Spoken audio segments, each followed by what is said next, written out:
something fascinating about people who grew up in the 1970s, and psychology can prove it. If you grew up in this era, your brain developed during a rare evolutionary window, a time of total freedom combined with genuine responsibility. And here's what's interesting. Most people who grew up in the 70s look at our current generation and just laugh. Not in a mean way, but because they know something the rest of us don't. They experienced something that can never be recreated. A time so magical, so free, that decades later, they still say things like, "I wish I could go back and stay there," or "We really didn't know how good we had it." To put it even perfectly, we grew up on hose water, we were feral, and it was glorious. So what made the 70s so special?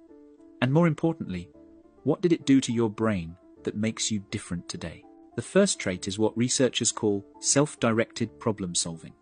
And it started with one phrase every 70s kid remembers: go find something to do. Or I'll find something for you to do. You knew exactly what that meant. If you dared say you were bored, suddenly you were folding clothes or sweeping floors. So you learned fast. Figure it out yourself. Studies on unstructured childhood show that children who had to create their own entertainment developed significantly stronger executive function and creativity. You weren't handed activities. You weren't scheduled. You had to invent your entire day from nothing. This is why you devoured books, explored on your bike for hours, or spent entire afternoons in the woods building forts. You can say to yourself, "I was never bored. I devoured books or explored on my bike, loved my independence." Your brain learned something modern childhoods skip entirely: how to generate purpose from emptiness. Now, that explains your creativity, but it doesn't explain why you seem almost supernaturally calm in chaos.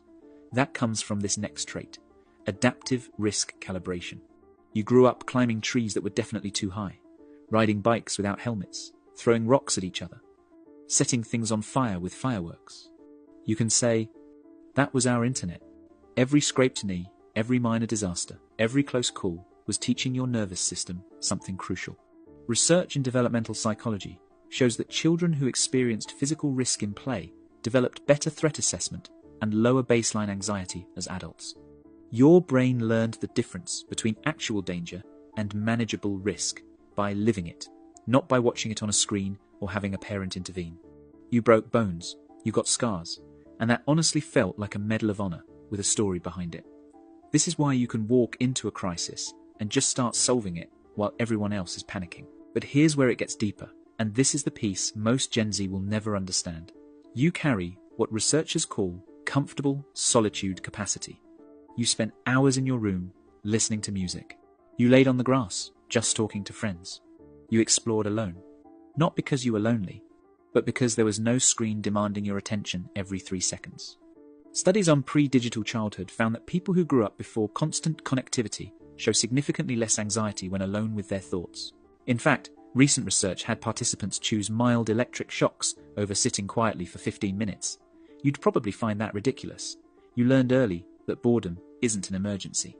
At that time, you know you can never get bored as a kid.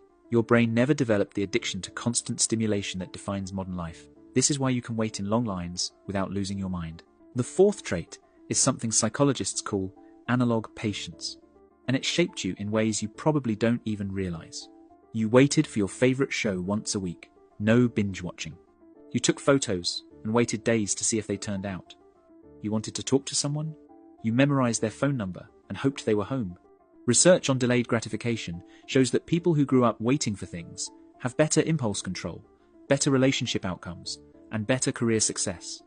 Your entire childhood was training in patience that modern life actively destroys. This is why instant gratification doesn't satisfy you the way it does for younger generations. And here's the trait that ties everything together. You have what I call unsupervised autonomy wiring. At 8 years old, you left the house in the morning and your parents' only rule was be back before the streetlights come on. Nobody knew where you were. Nobody tracked your location. You rode your bike to creeks a mile out of town. You played in the woods. You went to neighborhoods far from home. And a random stranger might even offer you a lemonade and sandwiches after playing in a creek all day. But today, that would result in police calls. Back then, it was normal. Research on childhood independence shows that children who had freedom of movement without constant supervision developed stronger internal motivation and decision-making skills. You had to assess situations, make judgment calls, and deal with consequences yourself. Your parents weren't your friends, they were the authority, and they trusted you to be competent. This is why you can plan, adapt, and think critically, without external guidance. Every time you look at today's world and feel out of place, remember this: you're not outdated. You're carrying forward capabilities that are going extinct. The independence that looks like coldness, that's competence. The comfort with silence that looks like antisocial behavior, that's depth. The ability to wait that looks like apathy, that's discipline. You survived a childhood that would get parents arrested today, and it didn't damage you, it built you. Most people will say, "I feel honored to have been able to grow up this way." Or, "We lived through the best decade to be a kid." And they're right. For a brief moment in human history, childhood was both completely free and genuinely formative. You got to experience something that doesn't exist anymore. A world where kids were civilized and feral at the same time.